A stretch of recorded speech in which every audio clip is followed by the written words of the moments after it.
सी औरत घर में हो तो घर वालों की कोई भी दुआ कबूल नहीं होती।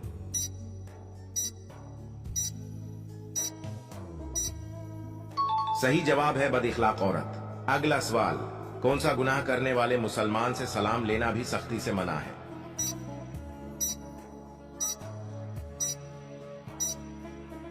सही जवाब है सोद खाने वाला।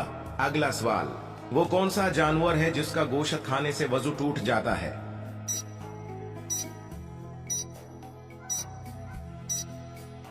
सही जवाब है ऊंट का।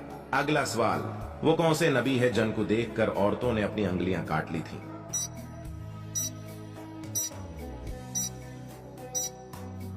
सही जवाब है हजरत यूसुफ अलैहिस्सलाम। अगला सवाल, वो कौन से नबी है जिनको देखकर पत्थरों ने भी कलमा पढ़ लिया था?